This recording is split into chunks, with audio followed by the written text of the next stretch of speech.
Relations Committee will come to order. Let me welcome the Deputy Secretary of State, Kurt Campbell, to our committee. It's always a pleasure to have you here. Before I give my comments in regards to the global influence of PRC, I want to comment on the elections in Venezuela. Extremely disappointing, and that's putting it mildly. There's even a bell ringer from the Barbados understandings were not met. We knew that going into the elections. The votes are very clear. The Machado opposition won the popular vote, and yet Maduro is going to hold on to power. At least he's going to try to hold on to power. I think it's absolutely essential that we be very clear that Maduro was not elected as president of Venezuela. I think we have to work with our partners in the region, particularly Brazil and Colombia, to make it clear that this election, Maduro was not the winner. And Mr. Secretary, anything we can do to assist in that regards, please let us know. We're going to be very clear in our comments, and we think the United States has to work with our partners in South America to make it clear that that was not an election where Maduro won.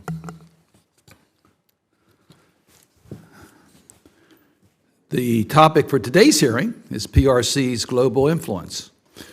From the construction of a 290-mile railroad in Kenya to the sale of armored vehicles, jets, and anti-ship missiles to Venezuela, to their attempt to broker Saudi-Iran deal, to creating fake commentators whose pro-Beijing writings have been published across Asia, Africa, and Latin America. China is competing with the United States for influence in every region of the world and across every domain. And yet, last year, Xi Jinping claimed, and I quote, "China does not seek sphere of influence. China will never impose its wills on others." I find that hard to believe, given all the evidence we have to the contrary. Look at Beijing's economic coercion of countries like Lithuania, who expanded their trade relations with Taiwan, or South Korea after Seoul deployed a U.S. missile defense system in response to the threat from North Korea. In fact, China is a country with a decade-long, well-documented track record of suppressing fundamental freedoms and abusing human rights. For those of us who value freedom and liberty and human rights and democracy, China is one of the most significant challenges we face on the global stage today. In a speech outlining the Biden administration approach to PRC, Secretary Blinken said, and I quote, "China is the only country with both the intent to reshape the international order and increasingly the economic, diplomatic, military, and technological power to do it." NATO observed just recently that China is an enabler for Putin's war against Ukraine. So, Secretary Campbell, thank you for joining us to discuss this important topic. I support the Biden-Harris administration approach to Beijing's global influence. The administration has shored up our relationships with allies and partners in Europe and Asia. But the competition is on, particularly in the global South. It is not clear to me that we are committing the time, attention, or resources to win the war of ideas. We should be making a compelling case for the kind of world that we seek to foster. Secretary Campbell, you have been clear-eyed about Beijing's agenda when it comes to its pursuit of military basing and security agreements, its economic influence through the predatory terms of its infrastructure projects, the spread of its technologies that enable authoritarians around the world, and their disinformation campaign. In order to address these challenges, the United States should not only be investing in our military, but also our diplomatic and economic development tools. That is why every year the Biden administration has requested additional resources to outcompete China. The committee has spent a lot of time in this Congress talking about that competition. We've had 4 classified briefings directly related to China or Taiwan. This is the 7th hearing on aspects of our strategic competition. But we have not yet been able to put this rhetoric into action by passing legislation to fund, and modernize the U.S. foreign policy toolkit. I am willing to work with any willing partner on the other side of the aisle to make this happen. It's simply that important. We have a lot of bipartisan legislation that have been written by members of this committee and other committees that deal with this. The only way we're going to get to the finish line if we generally work together, listen to each other, being willing to compromise and being willing to get to the finish line to get this agenda done. That's the only way we're going to be able to fund and modernize our U.S. foreign policy toolkit. I'll make it clear as chairman of this committee, I'm willing to sit down with any member to try to find that common path. I'm willing to compromise. I think it's that important we get to the finish line in this Congress. We should be providing an alternative to the infrastructure development that the PRC offers. We should be harnessing multilateral finance and development institutions like the DFC to provide flexibility and agility to be responsive to an increasing contested strategic environment. And I'm going to tell you, members of our staff on both sides of the aisle have worked together. They're very close to having a modernization of the DFC to meet these new challenges. Let's complete the task. Let's get it done. Let's bring it to the committee, to a business meeting for a markup. We should be better resourcing our efforts to secure critical mineral supply chains that will help power artificial intelligence and facilitate the clean energy transition. And we should be promoting U.S. values and protect human rights defenders from transnational oppression. We also need to talk about nominations. And I have a map behind me to sort of illustrate this point. There are more than 20 countries where China has an ambassador in place and the United States does not. That means we're not playing on a level playing field. That means we're giving up strategic ability to compete in those countries. The PRC doesn't have to deal with advice and consent of the Senate. We do, but we have to carry out our responsibility. Nonetheless, China's ambassadors are pressing the flesh, cutting deals, getting their narrative out in local media outlets, and the United States is not. We have 25 ambassadors pending in the committee and 4 on the floor waiting for a vote. Most of them have been nominated for missions where strategic competition is most fierce. Most of these are career nominees who are highly qualified experts. This committee works best when we work together. We believe in comedy. We believe in working together because we know that's the only way we're going to get work done on the floor of the United States Senate. But I just urge my colleagues, let us come together for the sense of our strategic competition with the PRC and the fairness to our career ambassadors. Let us have hearings and business meetings to move the career ambassadors that are pending in this committee. Secretary Campbell, these are important issues, and I look forward to your candid views about where we're doing well and where we have to do better. And with that, I turn it over to my friend and our distinguished ranking member, Senator Rich. Thank you, Mr. Chairman. First of all, let me say regarding the elections in Venezuela, I share many of your concerns, and I'm going to have another venue where I will be responding to that further. But certainly, it's a real concern. It's obvious, Secretary Campbell, thank you for being here today. It's obvious to all that China's ambitions are global. It is proactive in every region and reaps strategic benefit from chaos in Europe and the Middle East. China's support for fentanyl trafficking and its spy post in Cuba demonstrate a desire to target the United States and undermine our efforts to prioritize resources to compete with them. That said, the administration wrongfully insisted it is winning the competition with China. Not so. Let's start with the Indo-Pacific. The balance of power in the region continues to move in China's favor.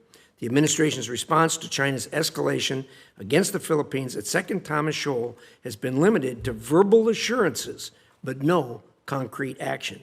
Talking about a treaty without strong action only encourages China to further test U.S. resolve. On AUKUS, we have not realized the promise, the bright promise of this partnership. It was supposed to be a game changer, but states' exclusion of the exact technologies we need to advance AUKUS has inhibited this partnership from moving aggressively to reality.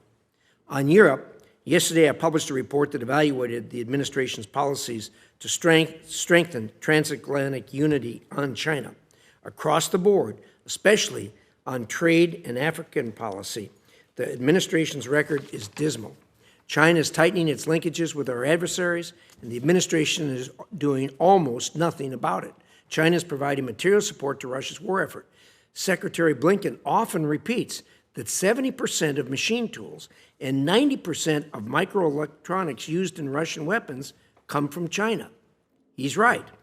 But the administration has not acted in proportion to the scale of these sins. Recent actions on some Chinese microelectronics companies are ridiculously inadequate. Aggressively targeting China should be the top priority in U.S. sanctions policy. Mr. Campbell, in your confirmation hearing, you assured me you understood the risks of inviting China into a peace process for Ukraine. You recall that, I'm sure. Since then, the department officials have told this committee that China must be at the table because its presence will somehow create daylight between it and Russia. I find this preposterous. So today, I'm going to ask you, what is our policy? Do you and the administration really believe China should have a say in European security affairs? On Iran, because the administration has failed to curb Chinese purchases of Iranian oil, Congress had to pass new legislation to sanction China. We expect the administration to pursue sanctions in compliance with the law. To date, we don't see much enthusiasm. Despite all these issues, the president welcomed Xi to the United States in November. The Biden-Harris administration agreed, without getting any reciprocal commitments to facilitate Chinese engagement on climate with state and local actors in the United States, even though China clearly uses this subnational diplomacy for malign purposes. The administration then supported this initiative's first events at Berkeley, a university that has failed to report hundreds of millions in research funding from China. Last year, I predicted China would agree to new dialogues to placate us, only to use these initiatives against us later. They just did that by canceling arms control talks yet again. How did State Department respond? By publishing our U.S. nuclear stockpile totals, so she knows that we are reducing our capabilities while China grows. And of course, reciprocity did not follow. The only thing it did was save China at the expense of going through the usual spy proceedings to get the size of our U.S. nuclear stockpile. Ridiculous. This is not competing. This is pandering. We cannot keep making these mistakes. China must be an American issue, not a Republican or Democrat issue. Congress has tried for more than a year to negotiate a bipartisan China bill, but efforts have failed because the administration and some up here love to talk about tougher policies to limit China's aggressive behavior, but only talk and won't act to actually take tough action. They don't want to limit PRC's money in our universities. They don't want to reform foreign lobbying laws. They don't want to stop nuclear dialogues that give China clear insight into our nuclear programs, and they support international energy policies that actually undermine our partners' economic reality and needs. It's time for our government to wake up to the real challenges China presents and start taking concrete action. The days of admiring the problem from afar must be over. Congress needs to update the Foreign Agents Registration Act, reduce foreign influence in universities and think tanks, punish China for abuse of U.S. diplomats, advance real economic agendas with our partners, oppose China's growing clout at the IMF, and much, much more. It's past time we take a tougher line to stop Chinese malign influence. Thank you, Mr. Chairman. Thank you, Senator Risch. I noticed that we had a lot of interest for visitors to be in the committee room today, and we welcome that. This is an extremely important subject. We just caution that we cannot tolerate any disruption of the hearing itself. You're more than welcome to be here and listen to the debate, but we ask that you respect the process of this committee. And with that, let me introduce our witness for today. And I have the honor of introducing Kurt Campbell. He is a well-known figure inside the Beltway when it comes to U.S. foreign policy, particularly in the Indo-Pacific, who is now serving as the Deputy Secretary of the Department of State. Deputy Secretary Campbell has served our country in a number of roles, including as an Assistant Secretary for State for East Asia and Pacific Affairs from 2009 to 2013, and more recently as Deputy Assistant to the President and Coordinator for Indo-Pacific Affairs at the National Security Council. He played a lead role in conceptualizing the critical trilateral partnership between U.S., Australia, and the U.K., and his work to strengthen the Quad and deepen trilateral cooperation between the United States, Japan, and South Korea. Your full statement, Secretary Campbell, will be made part of the record. You may proceed as you wish.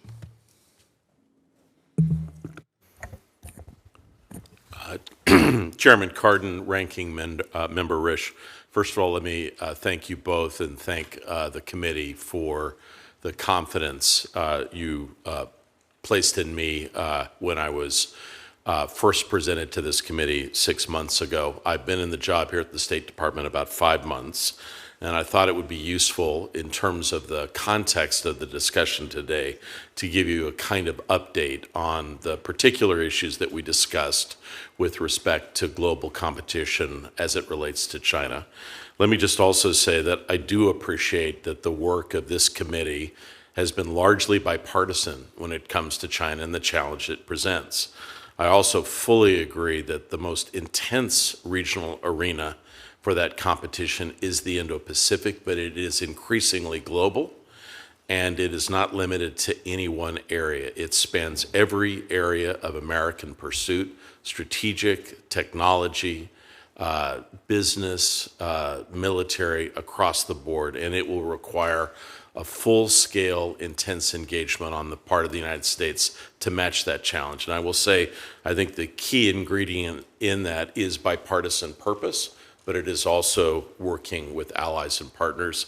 And I'm proud of the fact that I've worked closely across the aisle and tried to build those partnerships with key countries. So let me just give you a few updates if I can. First of all, I fully support what you both have said about Venezuela. We've already been in deep consultations with the countries in the regions surrounding the country. There is deep anxiety in the region more directly. I will promise to you that we will be in consultation, close consultation with you as we develop our plans of action in the time ahead. A few things that I've been directly involved in over the course of the last couple of months, last 5 months or so. Deep engagement with European partners. I share deeply the concern that China's support to Russia's defense industrial base, has not only changed the context of the conflict in Ukraine, but it will be a long-term security challenge to the Indo-Pacific. I actually share very much what Senator Risch said here. I would simply say that I think the steps that we have taken with respect to financial institutions, I would offer, I think those steps are more significant than is widely understood. But the most important thing we need to do is to get partners in Europe behind this effort. And I will note, and you mentioned this, Senator Cardin, if you look at the statement of NATO, this was the most far-reaching statement of concerns of European partners about what China is doing in Europe. And I will tell you that the work that we have done, you have done, others, I think the battle for hearts and minds in Europe and the concerns that are rising about China's deeply provocative steps to support Russia's war machine are bearing fruit. I also want to underscore, this is a recommendation from Senator Coons. I've now been to Africa twice, 2 extended trips. This is the place where we need to step up our game substantially, and this means across the board. I was able to see firsthand the work of our development agencies, the DFC, the Millennium Challenge, USAID, very impressed by what they are doing on the ground, but we need to do more. And we have to contest Chinese actions, not only in terms of their forward-facing strategy, but their desire to go after Africa's rare earths that will be critical for our industrial and technological capabilities. Also, I promised this committee that I would do what I can to step up our diplomatic and our overall game in the Pacific. I have good news there. I think by the end of this term, we will have advanced substantially the number of diplomatic outposts and our aid and assistance across the Pacific. I can go into that in greater detail. I will also just indicate that for me, the greatest vehicle for building the partnerships that are going to be necessary is to advance partnerships around technology, which increasingly is what countries both in the Global South and elsewhere are facing. And then lastly, I would just simply say I've tried to double down on our work in the Indo-Pacific. You will have just seen historic developments in Japan, stepping up our bilateral relationship. We've done a number of things in our unofficial relationship with Taiwan, which I'm happy to discuss.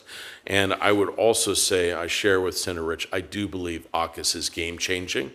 And the number of steps that have taken gives me confidence that this will be the most important strategic military engagement between the United States and Australia, and brings Britain into the context of what we're engaging with in the Indo-Pacific. I would simply say to you guys that are looking for a scorecard, I can't tell you exactly how to evaluate everything, but I can tell you that this will be never ending. We will have to invest substantial resources, build internal capacities in our government and with our institutions to contest everywhere. I do believe the most important ingredient in what the Biden administration has done has been working with allies and partners in ways that I think are deeply consequential. AUKUS, the Quad, trilaterals, a number of other things, building bridges between the Indo-Pacific and Europe. I stand by those efforts. I hope they will continue. I've deeply appreciated the support of this committee. Thank you, Senator. I'm sorry to go on a little longer. Thank you very much, Secretary Campbell. We'll now have 5-minute rounds. Let me start, if I might. What really differentiates the United States from China, PRC, is the way that we conduct our foreign policy wrapped in our values. They conduct foreign policy based upon transactional objectives. And President Biden has made it clear that our foreign policy will be wrapped within our values. So we promote democracy, good governance, respect for human rights.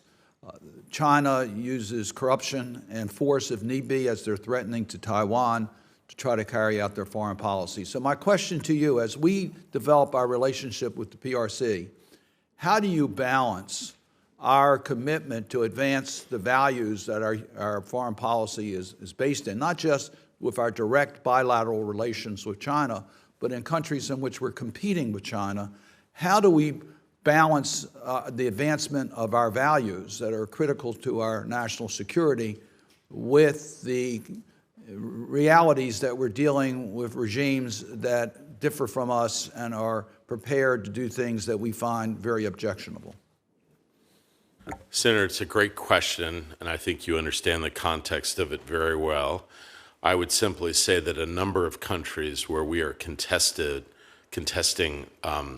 intensively, countries like Vietnam, even a country like India, a close partner, there are occasionally challenges that are presented in terms of the conduct of domestic affairs. I think the truth is that the United States, it is just intrinsic, both Democrats and Republicans raise issues of concern in every endeavor.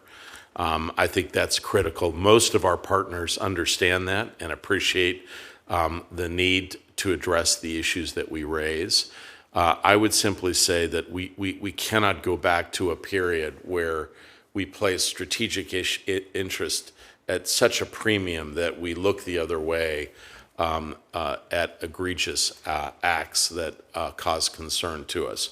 And I don't think that has been done. I do believe that in almost every case, the United States has been able to balance our strong foreign policy, national security interests with, as you put it, our key inherent interests in promoting democracy and human rights. And so ultimately what we're looking to do in some of these very challenging circumstances is to bend their trajectory, sometimes slightly, sometimes transformationally, in directions that support freedom, that support democracy, and closer association with like-minded nations that we're working with on the global stage. I appreciate that. Congress has been your partner. Sometimes we can, as an independent branch, help you advance our values where diplomats have a hard time pursuing.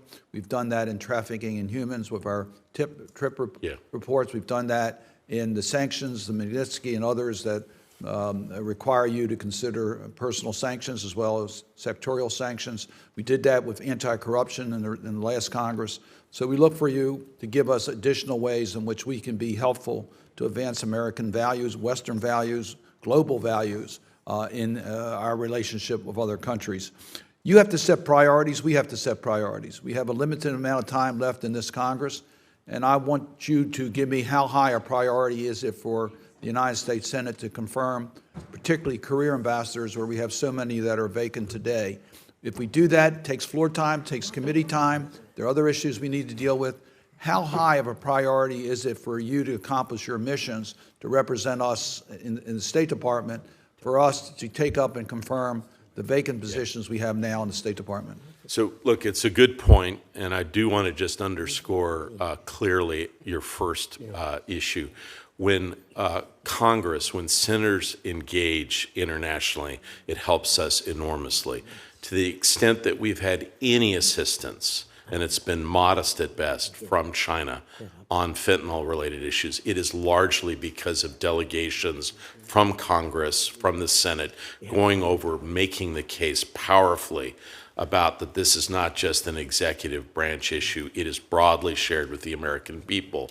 When delegation Senator Shaheen was in Britain recently engaging the new British government, they were able to hear directly bipartisan interests for why the special relationship is so important. So I will tell you that we are much more effective when you guys are engaged internationally. I support it. I very much want to see you guys out on the playing field. It helps us consequentially. To your very good point, look, I would say that, politics is a tough game. Take it out on us, the political guys. I work with wonderful people, professionals, and frankly, they deserve to be confirmed. Dorothy Shea is up in front of your committee now. She's been waiting almost 2 years. The place that really the Chinese are taking it to us is in international organizations. We have to be able to contest there. I don't like going to a country in which we sit down with the leader and we don't have an ambassador there. It hasn't been there for a couple of years. I find it embarrassing. I think it is antithetical to our strategic interests.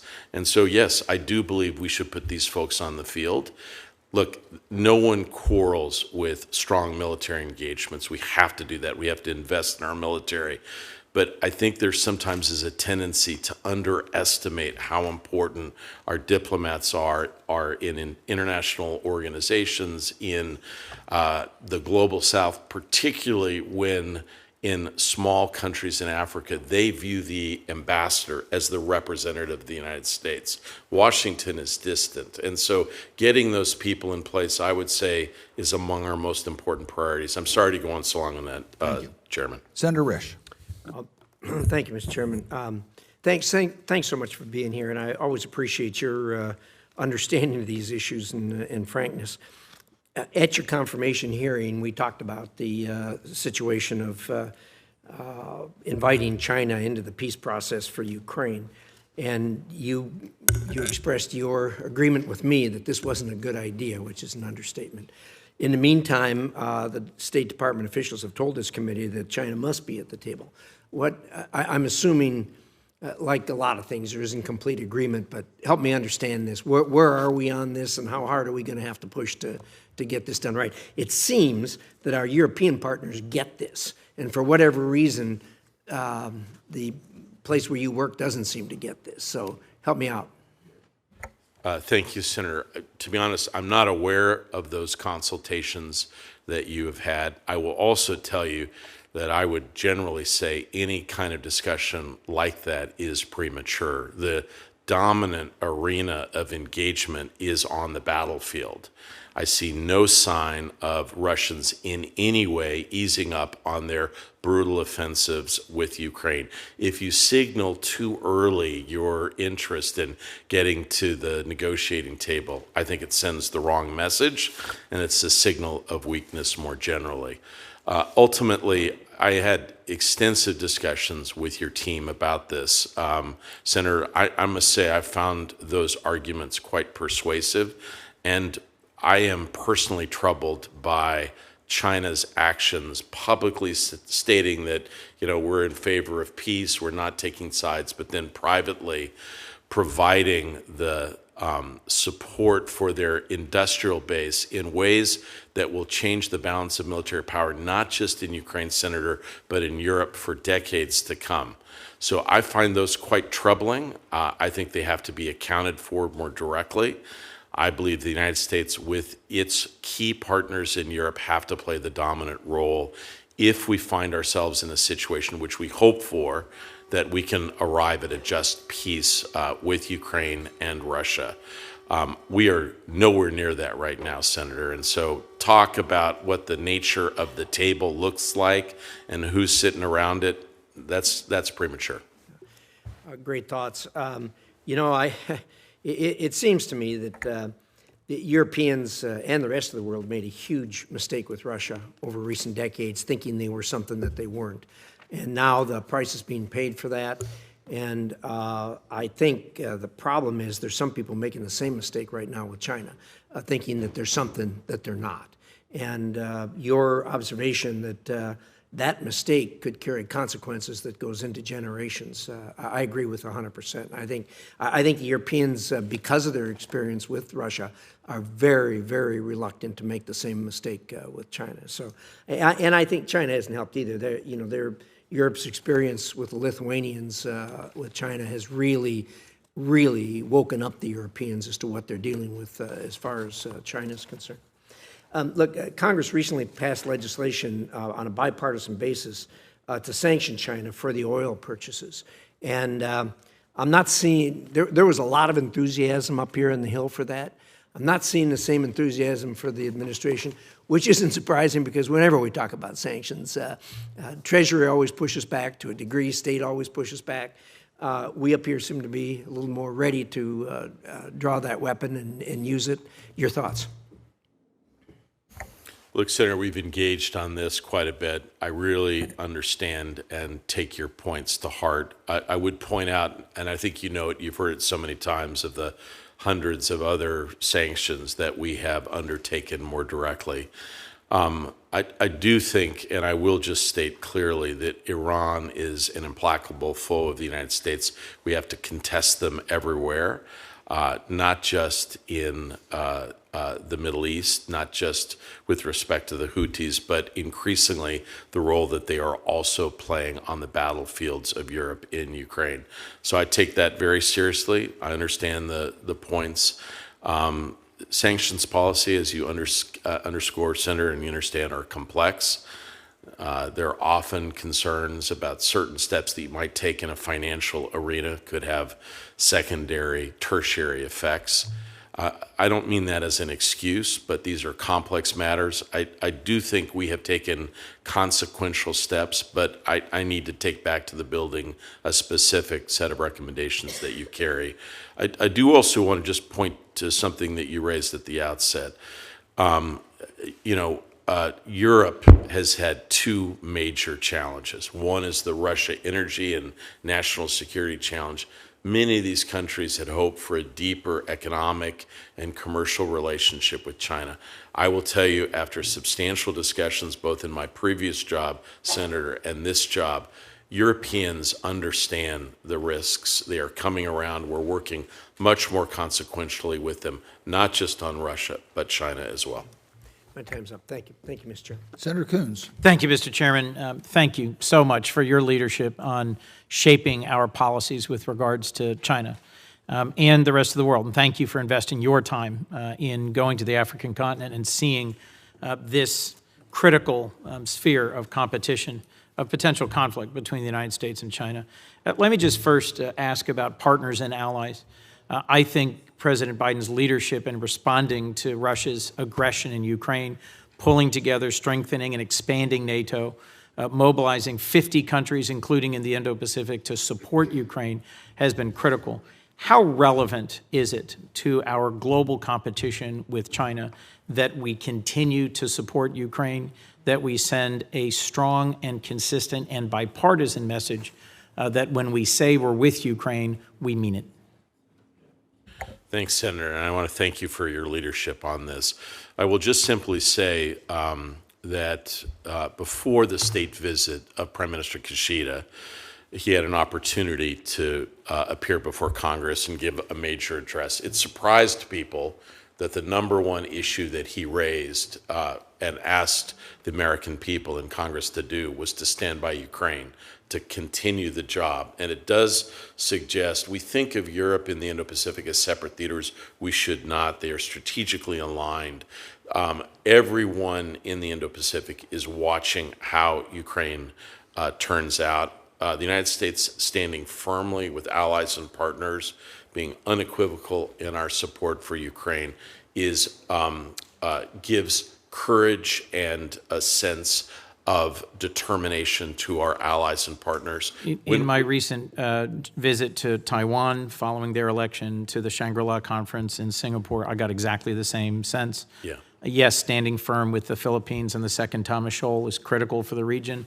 But if we step back 1 inch from supporting Ukraine, that sends an even stronger message, and something that there is some real risk that in our elections this fall, the message will go out that we have national leaders who don't support Ukraine. Could I say just one other thing, Senator? I also wanted to personally thank you for the encouragement to engage directly on Africa. So I've been in the job 5 months. I've been to Africa twice. I will go a third time, and I will tell you quite directly, it's the part of my job that I feel the strongest about and I'm most committed to, and I ask for the support of this group. So I would say we need more in a couple of different arenas. I think more in terms of our ability at the DFC and the Millennium Challenge account, more congressional visits. You'd be amazed at how much some of these small countries appreciate. And I got to just tell you, like Africa right now, we have 14 noms that are waiting for votes across the continent. And I would just simply say, I think it helps us in terms of really making the case for Americans. Let me pick a relatively obscure one, Eswatini, formerly known as Swaziland, one of the very few countries on the continent that still maintains relations with Taiwan, not the PRC. We don't have an ambassador. We haven't had an ambassador. There have been major challenges in terms of human rights and other issues. Without an ambassador, we're just absent.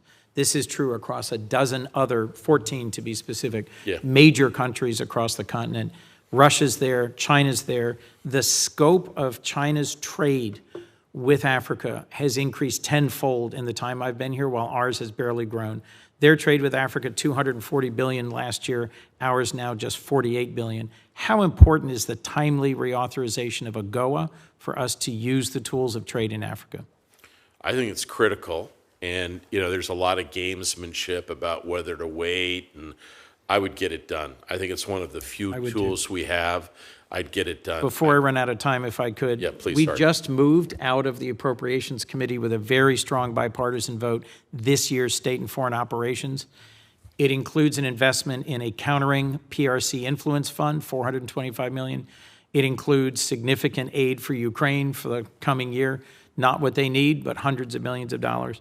It importantly includes a new fund that allows Treasury to leverage the multilateral development banks that will unlock more than $4 billion in more transparent, more effective, higher standard investing in infrastructure so that we can directly compete with China's Belt and Road Initiative on the continent and around the world. It invests in our workforce at the UN and all the different UN entities where the Chinese have grown and grown and grown their influence, and it invests in combating corruption. When we say we need to have and we must have a foreign policy that reflects our values, whether it's in the Caribbean, the Global South, Africa, it's important for us to stand up for democracy and human rights, but it's also important for us to combat corruption, because one of the biggest features of China's foreign policy is buying and extending their influence through corruption. The average person in the Global South sees the resources of their country being stolen to benefit their national leaders. The fight for critical minerals and the fight for supply chains is essential, and this is one other area we can't neglect. I'm just going to say one thing, if I can, quickly, that I agree with everything that you've said. I will say I was in Senegal about 2 weeks ago. I was very proudly able to go to a project site which was just being launched, backed by the DFC. And just for folks that don't understand why that is important, most of African financing are projects from China. Chinese bring their own laborers in. They do not allow for very much training. They're secretive. There's a lot of corruption. This particular project, all Senegalese-based workers, capacity building, everything. This was our partnership with them. And I will tell you, being able to see the commitment of, this is French Africa. It's, we struggle there sometimes to build influence, but it was substantial commitment. And so I just want to fully support the ability to leverage financing the DFC and also do, debt backed finance, incredibly important. I think this is a very good use of capital and engagement. Thank you. Thank you, Mr. Chairman. Let me just observe, I thank Senator Coons and Senator Graham for your work on the appropriations issues. I just make an observation, the caps that you've been given are unrealistically low, particularly USAID numbers. There are cuts this year, and that's unfortunate. It's just not a large enough pie, but I thank you for the work that you've done. Senator Young. Thank you, Chairman. I want to pull a bit on that thread about the importance of having ambassadors in place. It's unbecoming of a great power. It is indeed embarrassing to our professionals like Secretary Campbell and to members of Congress alike, and it's injurious to our foreign policy. So if we can't somehow persuade colleagues to operate within the existing rules, maybe we need to change the rules. It's something that's been discussed for a long period of time. I know a number of my colleagues on the committee agree, but I just encourage them and others who are listening to let's give this another run as we approach year's end and see if we can improve this situation moving forward. Mr. Secretary, I'm so grateful for your service and your accessibility. Thank you for all you're doing and all you've done to serve our country. The PRC continues to be defined as a developing country, defined by international financial institutions, development banks. This hampers our ability to get China to pay its fair share of contributions to multilateral institutions. It ensures their access to generous loans and financial terms from these selfsame institutions that they shouldn't have. And it presents a normative challenge. They refuse to demonstrate the leadership that a global power would. So they want all the benefits of being a global power, but they don't want to put forward the same sort of work and resources that we would expect of a global power. So what do we do about this? How are we trying to deal with the hypocrisy of they're not really a developing country, but they claim that status? And are there steps that we can take to here in Congress or within the administration that have not yet been exploited to strip them of this developing nation status? So first of all, before I answer that question, I do want to thank you and commend you, Senator Young. I would say the most important thing that we've been able to do is to understand that the high ground, the strategic high ground that is necessary for us to continue to command is in technology. And I don't think we would be able to do this. You taught me a lot. I've tried to extend that not only what we're doing domestically, but internationally with partners. It is a hugely consequential area that we need to do more on, and I just thank you for your leadership on this. You said it perfectly. I would say this: you can't have it both ways. You can't demand to be a great power and then in certain circumstances say, oh, I'm just a developing country. We have sought to reform certain issues in the multilateral development banks and the international financial institutions. We need more help along the road. My biggest concern, Senator, is not that China's not providing resources globally. They do, but they're outside of these institutions, actually. They're doing it in bilateral contexts where they can extract a quid pro quo. They're doing it outside of the appropriate mechanisms that allow for a degree of transparency, which we think are essential. And so I think just simply making the case more in international financial institutions about the challenges this presents. That's the World Bank, that's the EBRD, that's the Asian Development Bank. This is an essential fight that we need to, frankly, raise the awareness on more substantially. Well, we have a role to play there, as do, of course, all our diplomats. So we'll continue to focus on this important area. With respect to technology, most especially our movement towards green energy, we need critical minerals. I'm glad it's something you brought up in your opening comments. If we can't get them through our deep sea beds by ratifying the laws, the Sea Treaty, which looks to be a challenge based on current circumstances, then we should look to Africa, which is where the preponderance of these minerals are. How can we help foster the public-private partnerships, bringing American capital and expertise and standards to Africa so that we can keep exploiting, so that we can exploring where we can get these minerals? So if you look at like a balance sheet of the top 40 trace elements and minerals that are necessary for batteries or for semiconductors, the vast lion's share of those supplies are now controlled by China.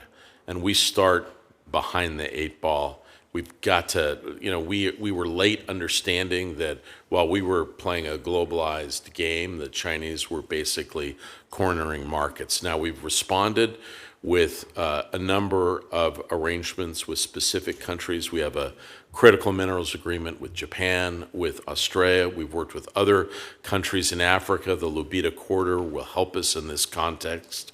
I would simply say this is an area, these mines are often dirty. The processing is challenging.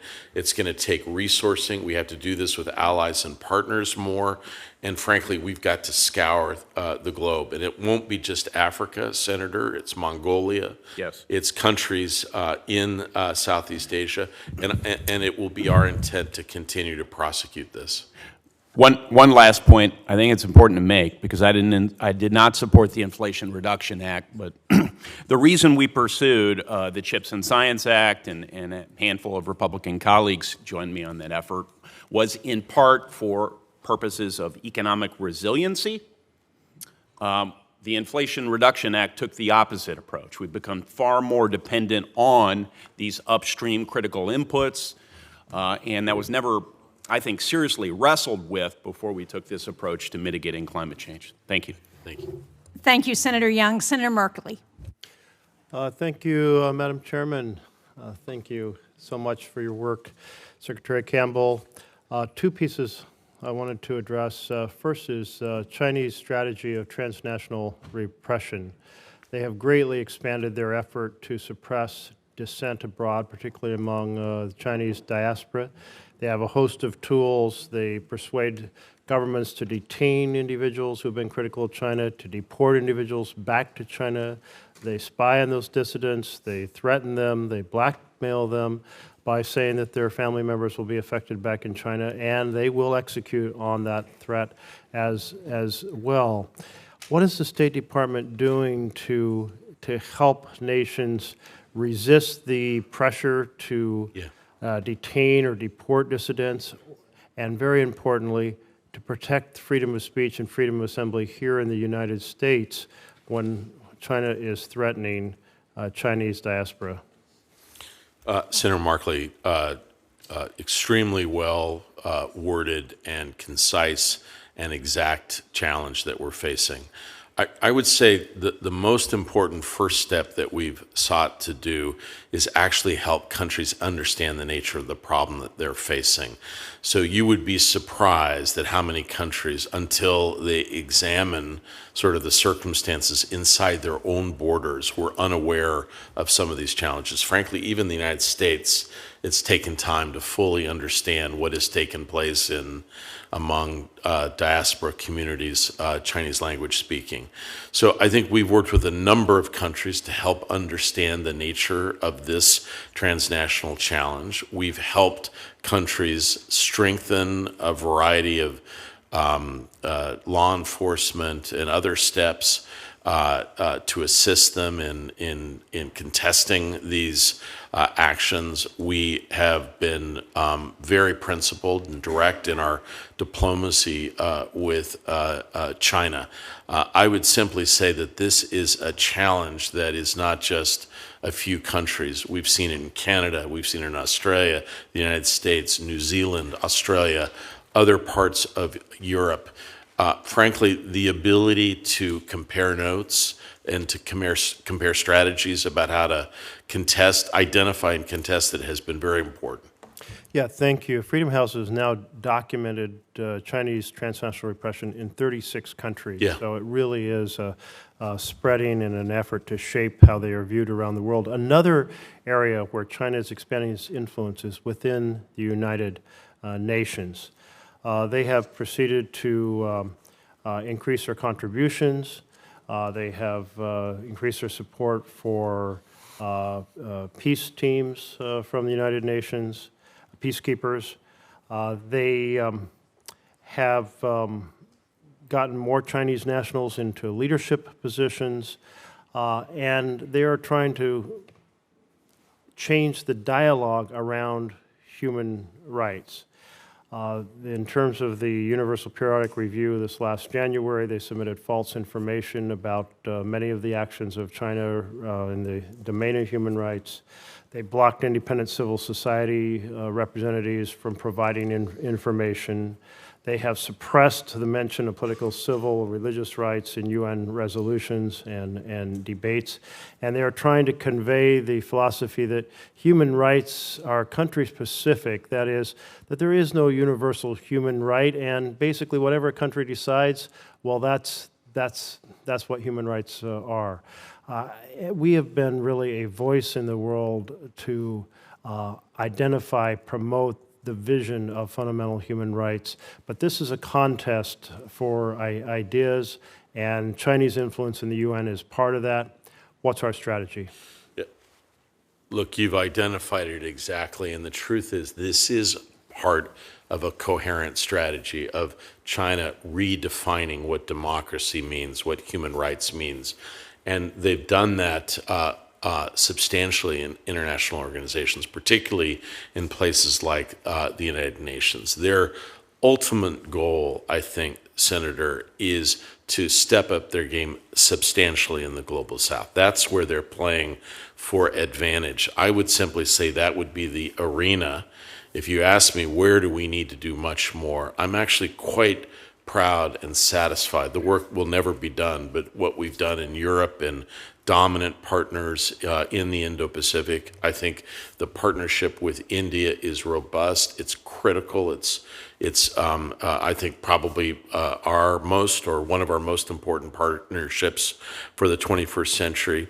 Where we really need to step up our game is the global south, and that means on the field in these various countries with robust programming, USAID, DFC, our diplomats, but it also means, Senator, really understanding the nature of the challenge in organizations like the United Nations, in which the action increasingly is not just at the Security Council, but the General Assembly. And that's where China's manifesting a strategy exactly as you lay down. And we need to understand how important that arena is for us going forward. Thank you very much, Ambassador. Thank you, Senator Merkley. Senator Rubio. Thank you. Thank you for being here. On this issue of China, one of the things that makes it such a unique competitor and an adversary in many ways is unlike the Soviet Union. They are not just a military and diplomatic adversary. They are a technological, industrial, commercial adversary as well. And it's the one I want to focus on because I do think it challenges us in our foreign policy apparatus to combine commerce and trade and technological matters with geopolitics, which are clearly important. They've always been important. The technological and industrial high ground has always been a precursor of global power. So if you look at what China's achieved in the last 10 years ago, maybe even less, they led in none of the cutting-edge fields. Yeah. Today, they dominate the world's electric vehicle markets, and primarily this is a challenge because they're dumping these cars now, or threatening to dump these cars and eviscerate automakers beyond just electric cars outside of China. They are dominant in energy fields, particularly I think the 80% of the global supply chain for solar. They are technologically a leader in nuclear power in ways that have surpassed our own. And unfortunately, despite the electric cars and nuclear power leadership, they're also the world's largest polluter. So just think about that. But the two I really want to focus on is that I think really go to the heart of power. Number one is by far, they are the world's leading shipbuilder. Yeah. They're building aircraft carriers. They're building this fleet of LNG ships. They're even building cruise ships. And we all understand that shipbuilding is at the core of the ability to project power, not just military, but commercial. And they are the undisputed king of basic industrial inputs, steel and cement. And these things that are not glamorous, they don't have Netflix miniseries about steel and cement or shipbuilding, but these are at the core of national power. They used to be at the core of our national power. We don't win World War II without industrial power. So how does that fit, this whole view of this domination that they're establishing in these key core industries within our broader confines of something that's not simply military or diplomatic? I mean, how are we melding that into our strategy? Because some of these are going to require us to lean heavily into our alliances, in essence, make sure that our allies in some sort of a consortium fashion are not just protecting their domestic industries, but protecting the existence of non-Chinese Communist Party-controlled sources of steel, cement, shipbuilding, and the other fields that they seek domination in. So how does this fit into the broader construct of our strategic approach to this challenge? Great. Senator, I accept and deeply support that general worldview that you've just laid out. I would just add one or two things on the first part. You know, there is a huge debate in the kind of intellectual foreign policy whether this is another Cold War, right? The one thing I worry about sometimes about that debate is that when you say Cold War, it conjures up views of the struggle we had with the Soviet Union, which, as you described, is really monochromatic. It was really in a couple of different sectors. And in truth, our economies were not linked at all in any way. One of the biggest challenges for the United States as it constructs a strategy, and I'm going to try to answer the second part of your question, is that there are very few countries that are more interdependent than the United States and China. And at the same time, there are very few countries that are more uncomfortable with that interdependence. Both the United States and China are both taking steps to ease, to remove elements of that connectivity, financially, manufacturing, lines of communication. So that's one of the biggest challenges. How do you take steps that then don't hurt your own economy? But the point that you make, I could not agree with you more. If I look, in government is about just surveying a list of challenges, like how can you figure out what to do about it. If I would ask the two things that we really need to get our act together on, naval shipbuilding, both surface ships, but submarines as well. When I came into the White House, I thought, and I believe still do, that our submarine program is the jewel in the crown, right? But one of the things that became clear looking at AUKUS is how much more, and I thank the people at this committee, that we had to invest in our own industrial base just to keep up, just to get subs back in the water that are in dry dock. We just have to do better. And the truth is, there are a lot of reasons why shipbuilding is challenging. We've got strong shipbuilding in the Northeast. We don't have enough workers. We don't have enough capacity generally. There are 1,000 reasons why naval shipbuilding is challenging. I would like us to think there might be ways that we could work with allies and partners here, but it's extremely difficult. A lot of domestic legislation, but I will tell you, when I look at the balance sheet, you went through several things, Senator, but the one thing you did not mention, but you think about it often, I know I've heard you speak about this, look at the difference in shipbuilding between the United States and China. Deeply concerning. We have to do better in this arena, or we will not be the great naval power that we need to be for the 21st century. I'll say one last thing. The 20-year engagement in the Middle East was largely about ground forces, about Army, about special forces. We made all the appropriate investments. We modernized, we innovated. Now is the Navy and the Air Force's time. They have to step up. They have to invest more. They have to be more innovative. They have to be more intrepid. And they've got to understand that the Indo-Pacific arena requires the most capable naval and advanced long-range air capabilities that the United States has ever needed before. And that's where we have to put our focus. Sorry, I didn't mean to go on so long. Senator Schatz. Thank you, Chairman. Thank you for being here. I appreciate it. I want to talk to you about surveillance and the Internet of Things. As you know, the PRC is exporting facial recognition AI technology, enabling repression from Ecuador to Kenya to Pakistan. This has huge implications. And I think this is one of the spaces where they are quietly building partnerships for surveillance and controlling the domestic political situation. And it's not obvious to me what the tools are in our toolkit to provide an alternative. It's not like we're going to say, hey, use our company for AI and surveillance and repression. But this is an area of expansion, both economic and political for the PRC, and I'm wondering how you see it and what we should be doing about it. So for a while, Senator Schatz, first of all, thank you. I appreciate the question. There was a big debate. Does China have a model of, development or a model of governance that they are promoting that's comparable to their own?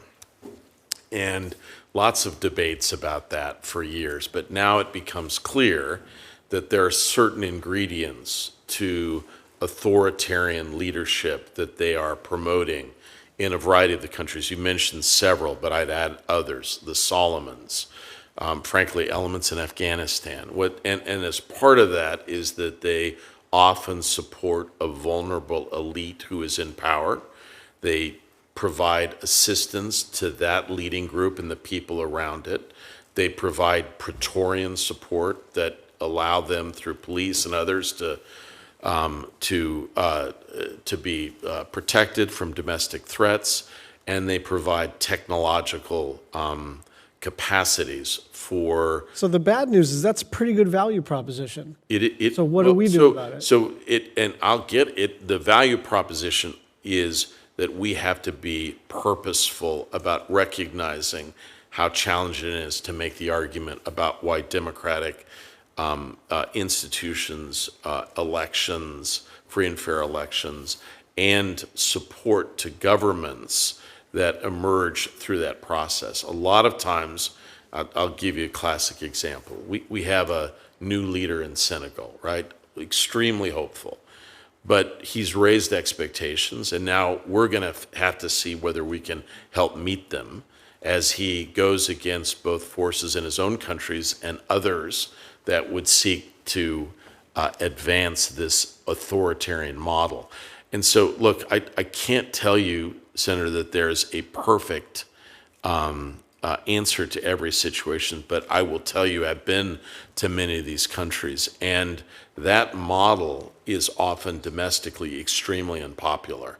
And we are, if we are able to work with key groups in various countries, we can put up Yeah. an effective challenge. I think it's two things. First of all, you're right, it's unpopular. And second of all, a lot of times it's a trap. And it takes some amount of time for the leader to figure out that it's a trap, that they are going to be under the thumb of a country overseas. And then they come back to us and are a little bit more willing to dialogue. Can I just, two Sure. things on that? That is exactly right. And I'll give you an example. When China negotiates these foreign basing, and they often initially describe them as just, oh, it's just a little, kind of a little dock here. Before long, local authorities of host nations are unable to get on these bases. They're not able to actually control their own territory. That's number one. Number two, yes, the Belt and Road has been substantial, but many of the processes that the Chinese used in terms of financing in particular, the bill is coming due in many of these countries. These were not gifts, and some of the concessional loans are substantial, and they have real interest payments, and the Chinese are not interested in renegotiating. We can use some of those to our advantage. So on Belt and Road, just a quick final question. It seems to me, look, we as a country started to be alert to Belt and Road, and I think it precipitated a lot of smart foreign policy actions. On the other hand, there's part of me that thinks that what China did was two things, right? Debt trap diplomacy and what you're talking about, but also just simply over-promising. And I think we've got to get in the habit of talking about not Belt and Road as if it is some insurmountable perfect strategy, but a little bit of an overextension of political, like a overreach here that we can take advantage of. I agree with that. Thank you. Senator Shaheen. Thank you, Mr. Chairman, and thank you, Deputy Secretary, for being here today and for your work. Senator Kaine and I just came from a hearing at the Armed Services Committee on the presentation on the Commission on our National Defense Strategy. They said two things that I think are really relevant for this conversation. First, that we are facing the most dangerous global environment at any time since World War II, the end of World War II. And second, that we need an approach that coordinates all elements of our national power, which has been part of the discussion that we've heard this morning. And I just want to, at the risk of beating a dead issue, I want to go back to the nominations. And I'm sorry that our colleagues on the other side of the aisle aren't here, because China continues to prioritize their diplomatic engagement, their ambassadors around the world, particularly in the global south, as you pointed out.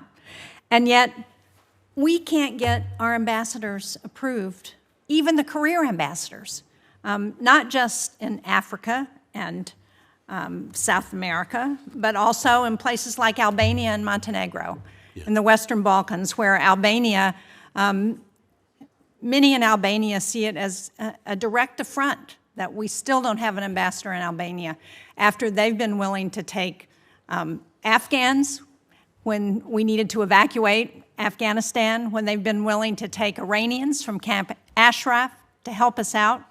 And we still have our career ambassadors to Albania and Montenegro being held up on the other side of the aisle. Senator Barrasso, I'm glad you got here, because this is a conversation that I think is important for everybody. I would echo what you had to say about Dorothy Shea, who I had the good fortune to work with when she was ambassador to Lebanon. She is the reason I believe we were able to get out a New Hampshire citizen who was being held, detained by the Lebanese government for months, who got cancer while he was in the detention. And to have a career ambassador like Dorothy Shea being held up for partisan political reasons is antithetical to the national security of the United States. Yeah. So is this not a concession to the PRC that we should never be making? Yeah, look, I could not agree more with that. First of all, let me say it was great to see you in London, Senator. I also appreciated meeting your husband. We are going to the Celtics game. Sorry, only 2 tickets, so that's the way it's going to be. Just to your particular question, I do want to just say the effect that it has on morale of the people that I work with. you know, if you're in government or you kind of walk down the street and you're a military officer, every single person tells you, thank you for your service, a little salute and such. Almost every week I get a letter from someone who is somewhat surprised that a Foreign Service officer has helped them in a time of difficulty when they're ill or something, and they write a note and they're like, I'm surprised by this. Like, I don't know why I'm surprised, but this person went beyond the call to help me and my family in their time of need. And I think there is a tendency not to recognize the unbelievable competence and patriotism of these people. And no one tells them, thank you for your service. I think we should do that for the military folks, absolutely. But we need to recognize that these people are often working in harm's way, lesser resources, under enormous duress. You see them yourself, you're out there traveling. I think, as I tried to say, I think there are often real issues. Take it out on the political people. Take it out on me. Our career people deserve to be able to serve. When I meet with them, and it's been 2 years as they're waiting, I don't have a good answer for that. And I also think it makes me feel like I can't do my job persuading people that I respect to get on with this, to move this on. And trust me, there is not one country where we're contesting China where we go to that country and we've got a strong ambassador and China doesn't have someone. Listen, they're out there, and we need more people on the field. I couldn't agree more. I do have a question about China, just with the little bit of time I have left, and that is, as we're looking at the potential for an expansion of a broader war in the Middle East, with Israel targeting southern Lebanon because of the horrible acts of Hezbollah, where is China going to come down on this, and what role are they going to play? So I will say this, Senator, before this is a horrible, tragic war. There were a lot of concerns about how China's influence had grown. Yes, they played a role between Saudi Arabia and Iran. You'll note that since the conflict has begun, tragic, horrible, the country that people call to engage, to be involved directly, is the United States. And China is largely absent. Their engagement has been largely shallow. I would say I do not believe, Senator, that they don't want to see an enlargement in the war. And I think they are worried about the potential for escalation. But at the same time, they really haven't weighed in with their diplomatic might in the situation involving the Houthis. They have not been as direct about their concerns about escalation to Iran. They have raised it in certain circumstances, but not with the power and influence of a great power like China. I think we would expect them to do more, and we continue to call on them, as we do on other countries, to make sure that their voices are felt. I do acknowledge that this is a extremely delicate and worrisome time, and we're doing, Secretary Blinken, in addition to, he's on this long trip through the Indo-Pacific, he's on the phone every night with the countries in Latin America to basically figure out our best way forward on Venezuela, but he's also working the phones in the Middle East to try to prevent a escalation and, frankly, to move us towards a hostage exchange and a better set of circumstances in Gaza. Thank you. Thank you, Mr. Chairman. Senator Barrasso. Well, thanks so much, Mr. Chairman. Thank you very much for being here today. We had a briefing last week that many of us attended on the committee on basically who's helping Russia and what roles there are in that. And I wanted to go along that area of questioning because I'm concerned about China's support for our adversaries. Clear China's actively helping both Russia and Iran evade U.S. sanctions. In fact, oil revenues from China are propping up Russian and Iranian economies. They get to buy them at a discount. So China benefits from that, and then Iran and Russia get the money from China. I view China as using Russia as a wrecking ball. China using Russia as a wrecking ball. Iran right now is exporting almost 1.3 million barrels of oil to China every day. when there's supposed to be sanctions in place. The Treasury Secretary says, well, they can't do any more, but the New York Times pointed out just how much oil we're allowing, that the U.S. is allowing, and the sanctions that are being evading. The Chinese Communist Party providing the materials, the technology, the components that Russia and Iran need to wage their wars. So it just seems to me the administration has failed to prevent China from purchasing Russian and Iranian energy resources. Do you agree? So first of all, let me just underscore, I completely accept your proposition. Increasingly, we're seeing a group of nations of aggrieved actors that are challenging the United States and its partners globally, and that includes China, Iran, North Korea, occasionally others associated with that effort. My own sense is the most important arena, Senator, that we need to contest that, frankly, is currently in Ukraine. And you mentioned this, but what China has done in supporting the Russian defense industrial base is a subject of deep concern. Now, we've sanctioned hundreds of firms, but the most important sanctions, frankly, are around financial institutions. And I would just have you note that if you look at the trajectory that Europe has traveled in just 8 to 10 months, 8 to 10 months ago, almost no mention of what China is doing in Russia. Look at the NATO statements that took place in Washington, with many senators supporting that effort and being deeply engaged in the 75th anniversary. Increasingly, Europe is on side and taking their own steps with respect to sanctions, and I believe that this is an arena that our efforts are paying off. I think it is absolutely clear what you're describing, this association between Russia, North Korea, China, and Iran, increasingly purposely challenging us everywhere. I think our primary answer, yes, we have taken sanctions, but Senator, I would tell you that the most important thing that we have done is build a comparable group of allied nations working together.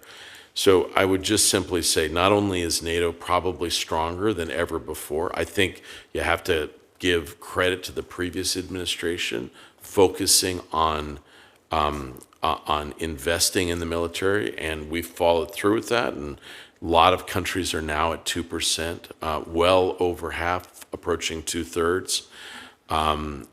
It's deeply important. The connections, though, between Europe and the Indo-Pacific, what countries are supporting Ukraine to the hilt now? Japan, South Korea, Australia. This is unprecedented, and that's largely through the support and encouragement of the United States. So I would simply say that I think the best remedy to the challenges that you accurately describe is our ability to work with allies and partners. Earlier in the discussion, we talked about bringing new partners into the fray, countries like India, Vietnam, others in Southeast Asia. I'm proud of the work we've done in the Philippines. But this is something that we're going to have to contest across the board. Well, let me just add to that, because I agree with what you're saying there. I mean, I view China as the puppet master here, pulling the strings with what's happening in Iran and North Korea, as well as Russia in their efforts. And the concern is that with our involvement in a number of locations around the world, whether it's with Ukraine, whether it's in Israel, that this is an effort by China to ultimately have us engaged in a number of places and ultimately make it easier for them to take Taiwan, which I believe is one of their single goals. So I would just say this, though. The relationship between these authoritarian countries is very complex, Senator. And I would only offer to you is don't underestimate Russian agency here. Putin is a master at even playing the weak hand. He has his own interests. He's been very effective at maneuvering China in this respect. But I would simply say each are playing their, subtly trying to advance their interests. For the United States, we need to realize that our associations are deeper. They're based on democracy largely, people to people, a large consensus of the people that elect the leadership. These countries are animated by leaders who are distrustful, often deeply distrustful, and they're often subtly maneuvering against each other. Like, I'll give you an example. China and Russia are competing now for influence in North Korea, and China is anxious about some of the steps that Russia has taken with North Korea. China is competing with Russia in the Arctic and the stands.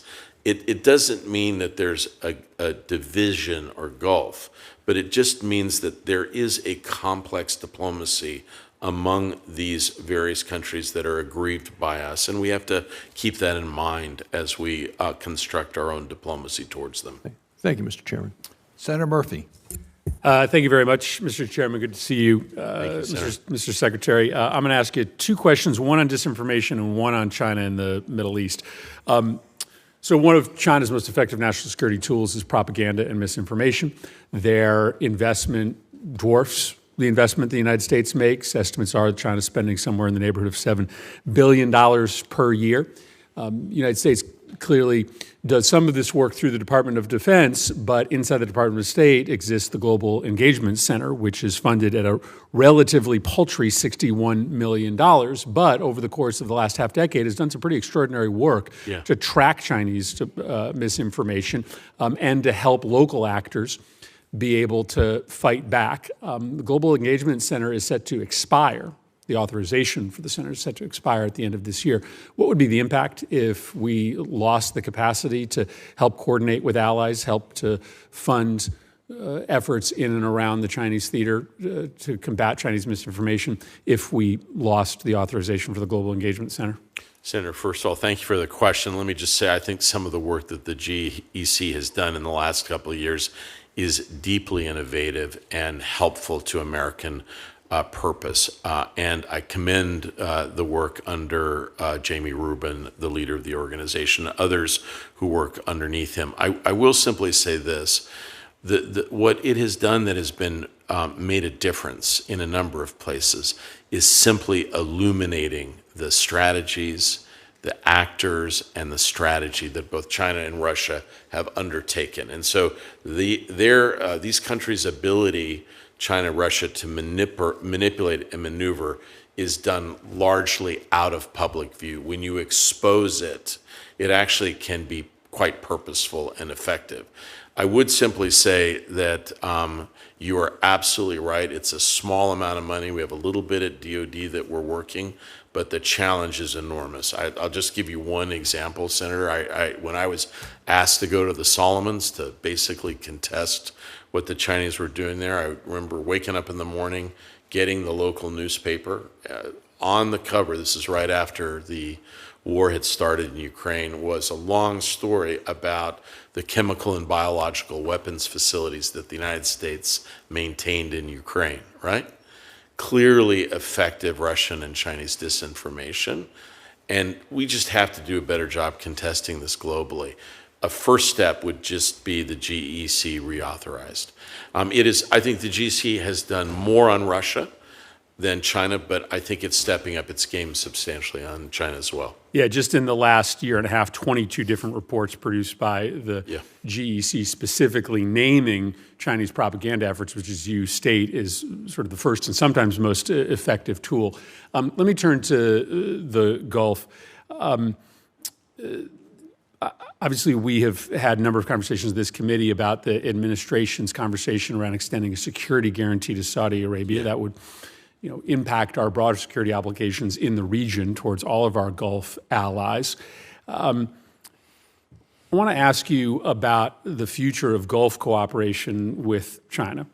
I think the history suggests that our Gulf allies are sort of seeking to have it both ways, right? We'll play the United States off against China fairly regularly, and there's very recent evidence of that. Saudi Arabia's massive investment in the leading Chinese AI company, certainly contrary to U.S. national security interests, the ongoing maturation of UAE's defense relationship with China. I guess I have two sort of simple questions for you on this portfolio. One, do you agree that a security treaty with a country like Saudi Arabia only makes sense if our China policies are aligned? And two, is there any reason to be optimistic that the Gulf nations are going to do anything other then continue to play the United States and China off against each other to get the best deals that they can get on economic investment, security, relationships, et cetera?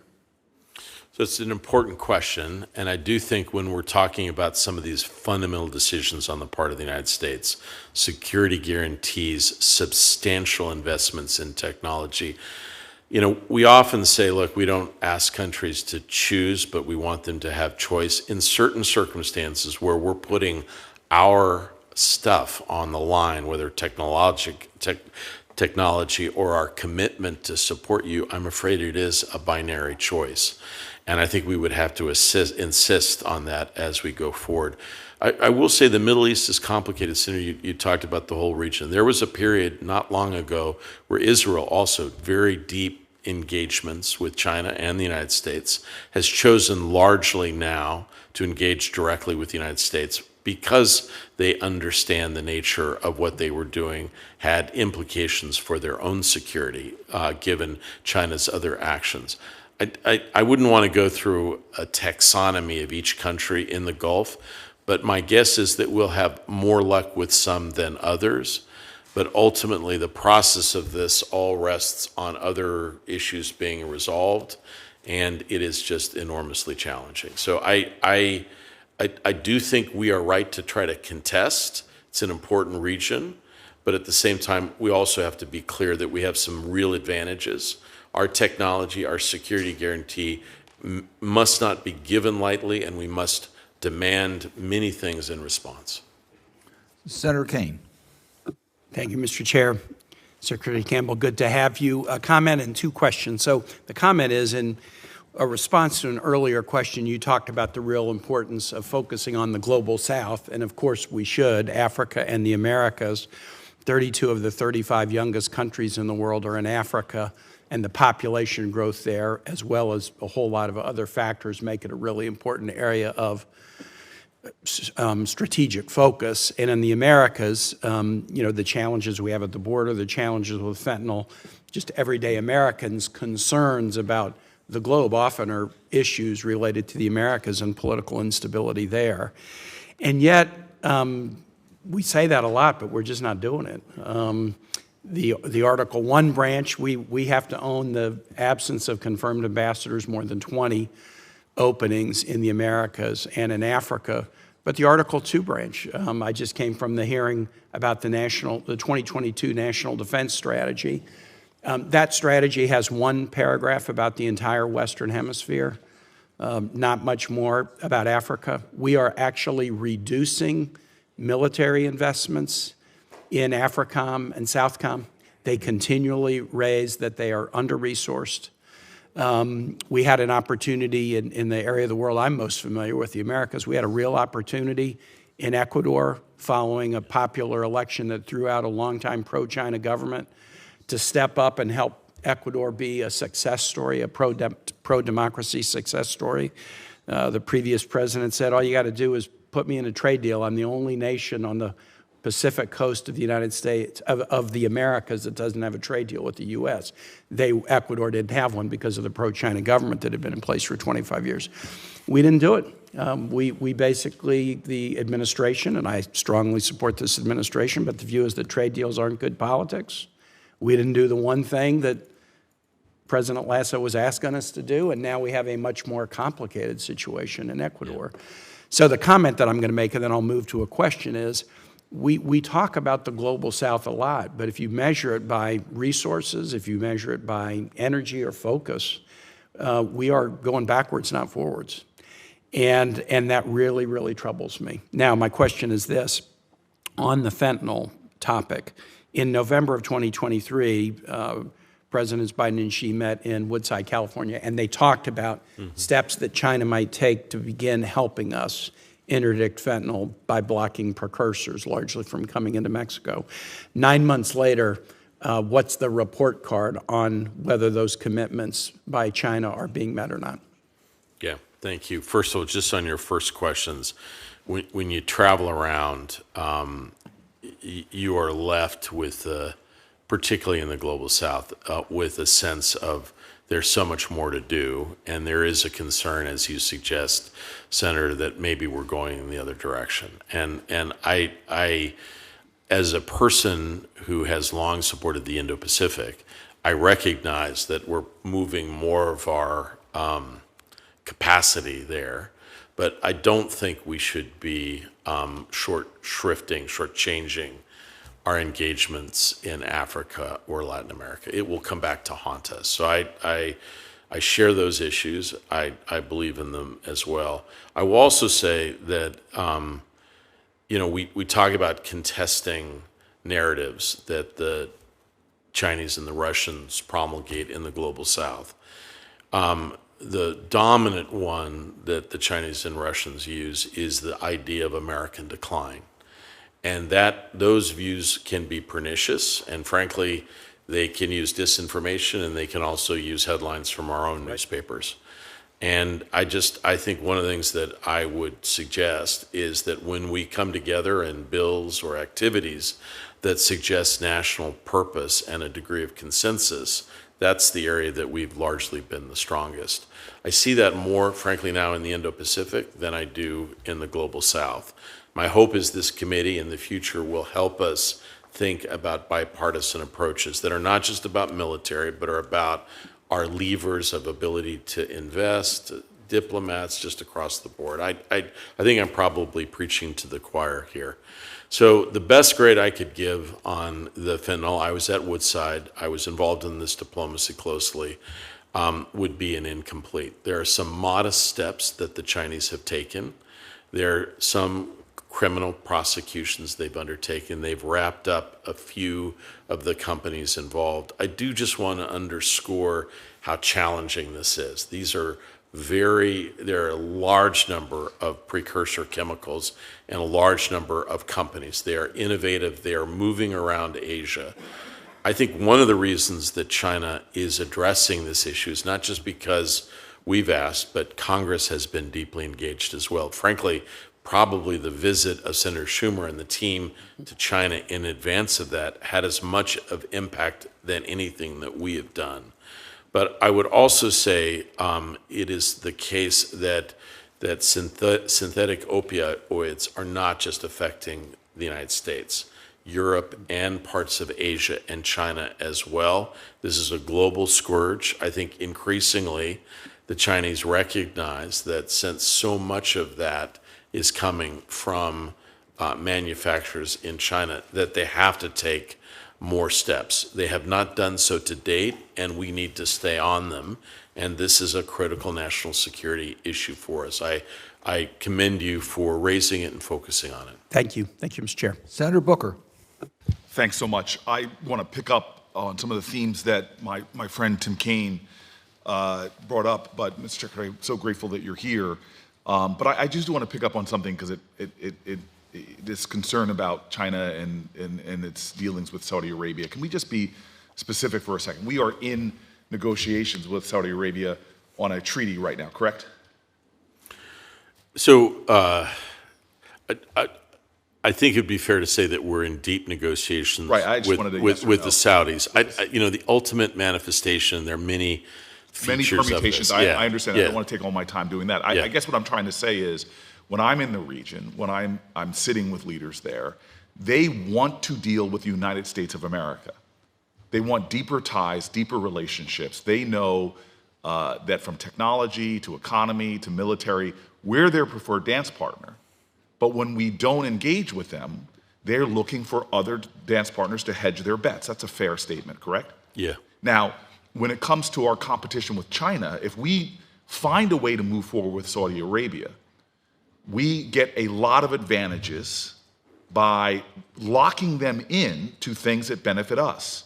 Whether it's while China and Russia are trying to undermine our currency, we secure the dollar being used for oil trade.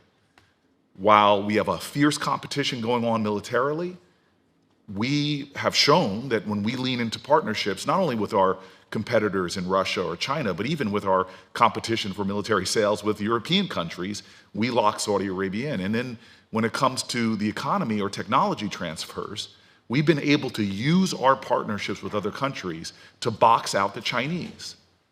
And so this is a time that I see, if we're really talking about a global competition, to pick our partners and further lock in American advantages. Wouldn't you say that that's the opportunity that we're at least seeking in these negotiations? Senator, that's exactly the strategy that we've attempted. I think it has borne the most fruit in the Indo-Pacific, and we talked about this earlier. That's the Quad, that's AUKUS, that's the trilateral with Japan and South Korea, mending fences. It's bringing the Philippines in. It's working with Southeast Asia, with Thailand, with Vietnam, with India. Yeah, so whether you're talking about India, whether you're talking about Japan, whether you're talking about Australia, whether you're talking about European allies, whether you're talking about Africa or South America, people are looking for strong partnerships. And when we step up, people prefer to deal with us because China has a really bad reputation in these countries. Is it correct? So look, I would say that, a job like mine, probably a job like yours, there's lots of stuff that could get you down. But I will tell you that the thing that has encouraged me everywhere I've gone is that the demand signal for American engagement is high. And even though they have doubts, sometimes I sometimes sense you walk into a meeting with a leader, he's trying to size up, like, are these guys committed and are they going to be there? If you're able to show them that you're going to engage with sincerity and that you're not coming alone, you're working with other agencies in the U.S. government and with other partners globally that believe in the things that you are advancing, you can have a real impact on the ground. And I've seen that throughout one of the things that when in my confirmation here, you asked me, he said, Kurt, don't just do the Indo-Pacific, go to Africa. So I've been twice. I have found those countries are thirsty for a deeper American engagement. I intend to do everything I can to support that. So I do think we tend to underestimate ourselves. Our value proposition is strong. Military, technologically, education, everything. And I just think our most important thing is to have confidence in our my time's running out, and okay. It's music to my ears to hear you say all that. I guess two frustrations. One, not on you, on us. I have seen the power of great ambassadors in the global South to extend the American influence, connection, opportunity. I mean, if you look at Kenya is a great example of what an ambassador can. So the fact that we have so many vacancies is, to me, stunning. It is shooting ourselves in the foot in many ways, undermining our ability to compete. It's like Stanford trying to play Notre Dame and benching 3 or 4 of its players and playing with a shorthand. I just want to add to that because I know other people have said it. But for the final point I want to bring up here is what is frustrating me when I do travel to Africa is to see how obviously important we see our military strength in trying to counter what we're seeing in the Sahel with terrorism and the like. Nobody can argue with that. But the thing that inspires me the most is when I visit and see the power of U.S. investments, not just in Feed the Future or PEPFAR, but business investments and infrastructure investments. The unbelievable, just the Libido Corridor investment is, to me, how you really do counter what China is trying to do and the urgencies for that. And so I guess what I want to just have you finish on is something as simple as the Development Finance Corporation, which is an incredible tool to compete with. And Congress is going to be considering reauthorizing the BUILD Act, which created the DFC. Just for the record, can you express the urgency for something like this, as well as improvements that we could be making in the program as it stands right now? Thank you, and great questions. Can I just build on a point that you made? So, when you're in a job like mine, you go to these embassies and you're constantly evaluating leadership there. I was just in Gabon. Not a lot of Americans go to visit. First-time ambassador, probably one of the most effective young women. And I watched her engage her team. The State Department occasionally can have highly hierarchical, these guys, young people, first tour, pitching in, feeling they could talk in meetings, hugely impressed. And small amount of assistance, but taking it to the maximum, right? So I left there just like when you went to Kenya, incredibly, unbelievably motivated, wanting to do more and realizing that we can get that done. The DFC is an unusually effective tool. It is incredibly effective. Senator, before you came, I got to be the person to do the groundbreaking of a major DFC initiative in Senegal. It was sensational because unlike Chinese projects that they bring their own people and their own equipment. I think we're going to have to leave it at that. I'm sorry. Oh, You give 2 extra minutes, but. okay. So I would completely support this. This is incredibly important. DFC, what you need to do is leverage financing. They need more leverage. Like all finance institutions, 5-to-1, 6-to-1, 7-to-1, that would help. Thanks. Senator Van Hollen. Thank you, Mr. Chairman. Mr. Secretary, thank you for your service. Thank you for your strong backing for the men and women of the Foreign Service and for the entire State Department team. Appreciate all that you're doing on their behalf. And I do want to just second the remarks made by some of my colleagues, which you've underscored, which is we need all our players on the playing field. It makes no sense and undermines our interests every day that we do not have ambassadors on post at places around the world, over 20 of them where China has an ambassador, we don't. But just in general, to represent the values and interests of the United States. So it is, it's a dereliction of duty, in my view, that we're not moving these men and women through the process. You mentioned our ambassador in Gabon, and I think she's representative of the great ambassadors that we have around the world. Just to underscore a couple points that you've made and my colleagues have made. First of all, in terms of engaging our NATO and European partners and East Asian partners in support of both our efforts to defend Ukraine against Putin, but also to counter China's efforts to support Russia and Putin in the war machine, not with direct arms transfers, but supporting the military-industrial base. Thank you for your efforts to have a collective initiative with our European partners. I know we need to do more, and I know you're working on that in terms of sanctions on Chinese firms there. Finally, across the global South, you can't beat something with nothing. As you say, you know, we don't ask everybody to choose between the United States and China. We ask them to look at what we both have to offer. We have a lot to offer in terms of our open system, transparency, accountability, investment, but we are not fully engaging in terms of the economic front. DFC is a critical tool. Look, I support our military efforts in Africa, China, but my view is that we're probably overweighted there and underweighted when it comes to these other areas of competition. Now, some parts of the world don't need our direct public investment. They don't need a subsidy. They don't need the DFC. And that includes Saudi Arabia, some of the Gulf countries like the UAE. And I just was 2 weeks ago on a trip that included stops in Saudi Arabia and the UAE. In Saudi Arabia, I met with the Crown Prince. I also met with the Minister of Communications, Abdullah Al-Swawa. He mentioned that he'd had a very productive meeting with you. And then in the UAE, you know, lots of interest in moving forward in this partnership between G42 and Microsoft. So I want to go back a little bit to the question that Senator Murphy raised, Senator Booker really alluded to. On the one hand, we definitely want to be the players of choice when it comes to investment in high tech, right?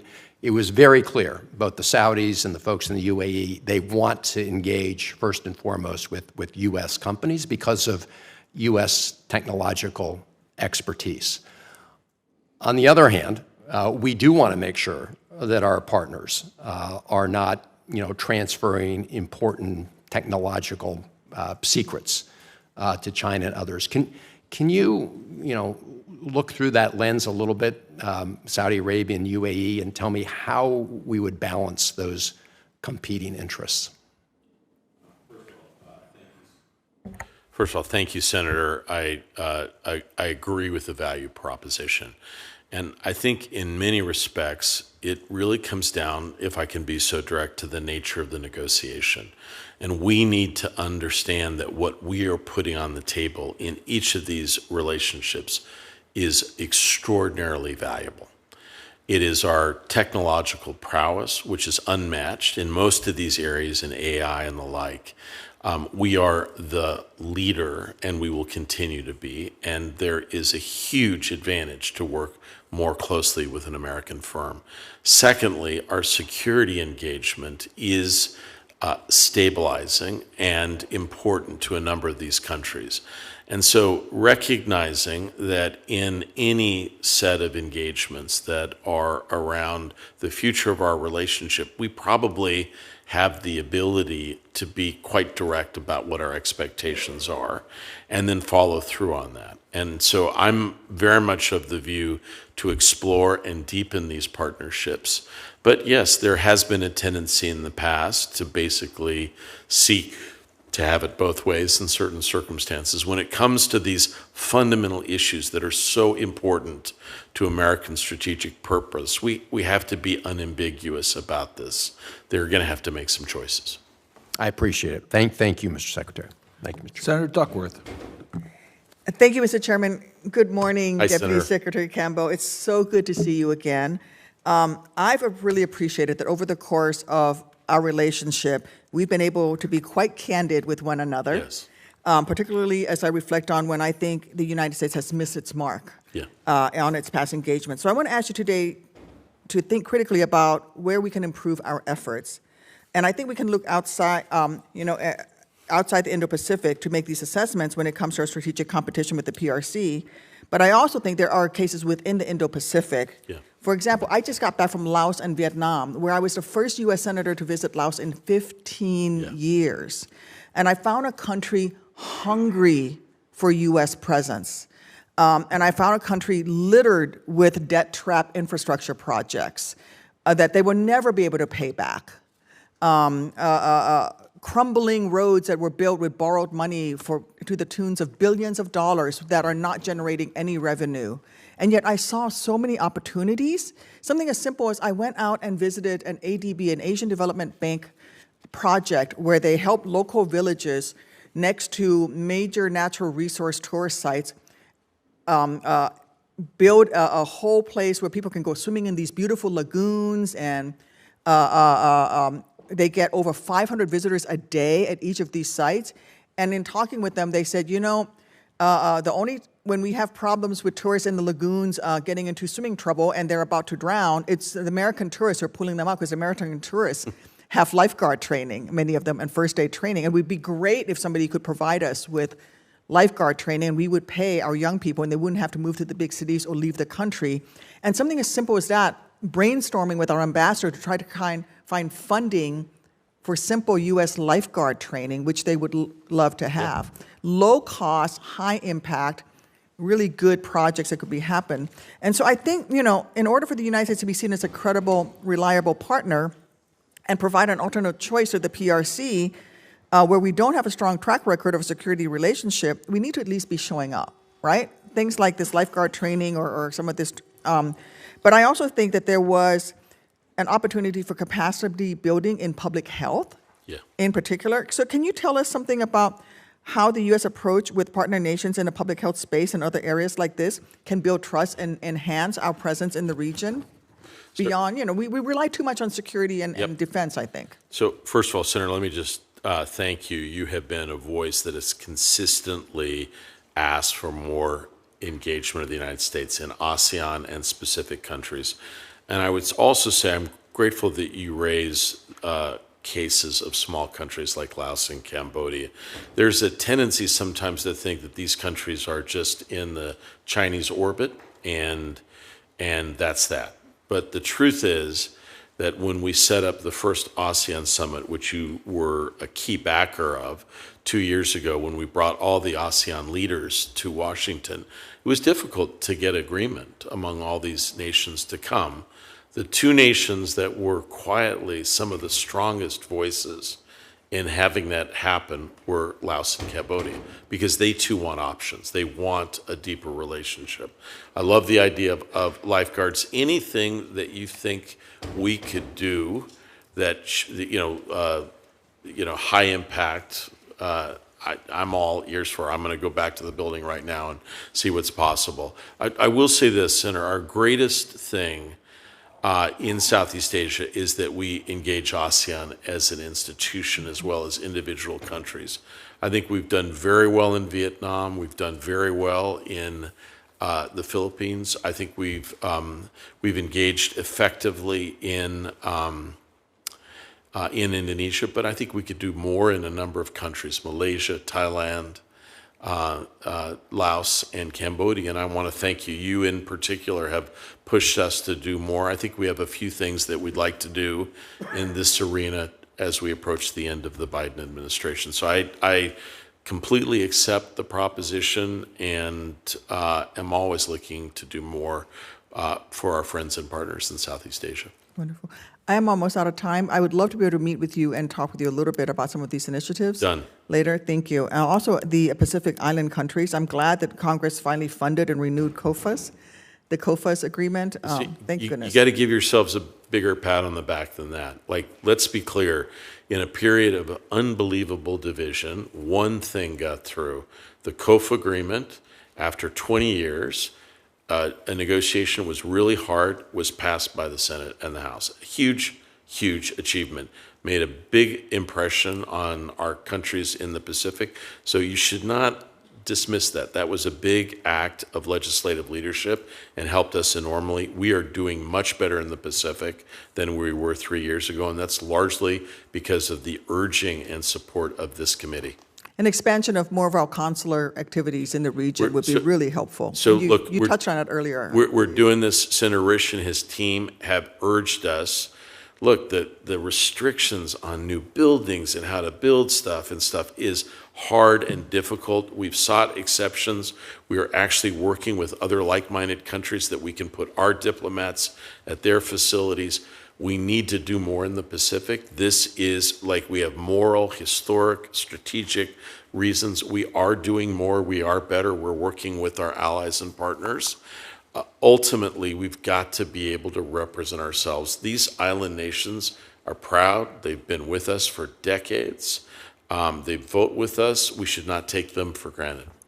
Thank you. Thank you, Mr. Chairman. Thank you. Senator Risch. Well, thank you. First of all, thanks for that recognition, and I agree. This is a huge bipartisan victory, really, for Congress, and I think probably most Americans don't have a full appreciation of how important the Pacific region is as far as our competition with China is concerned. China is incredibly active, as you know, there. So glad to have been a part of that, and we'll continue that. Two quick things. I was happy to hear your assessment of where the Europeans are as far as their view of China. It's been evolving, fortunately. I found that when I drafted the repo bill, the first fight I had was with our own administration and finally brought them along kicking and screaming. But then the Europeans pushed back really hard. I had real trouble with the Germans. But they have reversed their position on that, much to the credit of the Belgians, who came up with some really outside-the-box ideas about how to handle this. And I can't tell you how appreciative we are of that, and I've explained that to them on a number of occasions. So we need to continue to nurture that. I think we're on the right track there, and I think it's really a good thing to do. As a last point, I really appreciate your remarks about India and how they are important in our relationships. But boy, I'll tell you, that's a heavy lift sometimes. We all have that picture emblazoned in our mind of Modi hugging Putin, and that was within 24 hours of the time Putin had pulled the trigger on attacking a children's hospital in Ukraine and killing a bunch of little kids. And to see him Modi on the front page of the paper embracing Putin, man, that's a bitter pill to swallow. And I understand they're in a geographic location and have a historical connection there. But man, oh man, that's tough. They're an important actor. There's no question about it. And it's tough. Your thoughts? So, Senator, I'd pretty much associate myself with that. I actually believe it's probably the most important relationship for the United States to get right. Huge capacity, wonderful diaspora in the United States that connects our two great countries. I believe that the vast majority of people in India want a better relationship with the United States. They're grateful for our bipartisan attention. They like the work that we've done together in education and technology. We've supported them in intelligence and military along the line of actual control, and in the Indian Ocean. We've stepped up in a variety of areas, and I think that's important, and I do believe that we've bent India's trajectory in ways that are consequential and very much in our interests. I will also say, though, Senator, one of the hardest things to keep in mind is that India is also a great power, and it has its own beliefs, its own interests. They will never be a formal ally or partner of the United States, but it doesn't mean that we cannot have the strongest of possible relationships as allied nations on the global stage. I'm not going to, you said it effectively about Russia, I'm not going to add to that directly. I will say, I think we're likely to hear news of India engaging more directly in Ukraine. I'm grateful for that. I think India wants to play a responsible role globally, and there are very few other countries in the world that have such an appeal to the global South. And their ability to engage there is unmatched, and we are seeking to work with them there in Africa and elsewhere. So I think you've got to take, if I could just tell you my own sense, you've got to take comfort in some of these things and recognize fundamentally that in a number of things that we're engaged in, India is an active and supportive partner, and build on those things. And over time, hopefully, we'll have less of those things that you point to that cause us concern. Thanks for that assessment. Well, Secretary Campbell, thank you very much for your service to our country and for your being here today. Several times you mentioned how China is portraying information which is disinformation about the United States, how they use our democratic systems and free media availabilities and comments to use it against us. It just underscores to me the importance for us to invest more in regards to communication of our values and our beliefs and our facts. Senator Coons mentioned the work of his committee in the Appropriations Committee. I strongly admire his leadership on that committee, along with Senator Graham. But the truth is we're not investing enough. And communications is one area that we're not investing enough. We have to be active globally now in communication. It used to be a time we Radio Free Europe, that was where the whole game is. Yeah. Now we got to be communicating around the world because of misinformation, disinformation so much being given. So I would just urge you in your planning to understand that we recognize that. And we have tried to reform the model on communication, but we also need to fund it and be more nimble than we are today to respond to the challenges we have around the world with disinformation, China being one of the major purveyors of disinformation. Yeah. The committee... if I can just say, Senator, I fully accept that. And I also just want to underscore that if any member of the committee or any member of the staff needs support or needs to engage, we will get back to them immediately. And I also want to thank you both. We've worked very closely with your very strong teams, the staff, and I very much appreciate the work that they've helped us with, from AUKUS to the Pacific through issues with Taiwan. So grateful for the bipartisan efforts, and I will do everything possible to make sure that our partnership is tight. Well, your comments about supporting the career people at State Department and that we should beat up on you instead, but we didn't beat up on you very much. Yeah, I'm hopeful that'll be the next one. We'll catch up. All right, thank you. The committee record will stay open until the close of business tomorrow for questions that may be submitted for the record. We'd ask that you respond to them quickly. And with that, This committee will stand adjourned.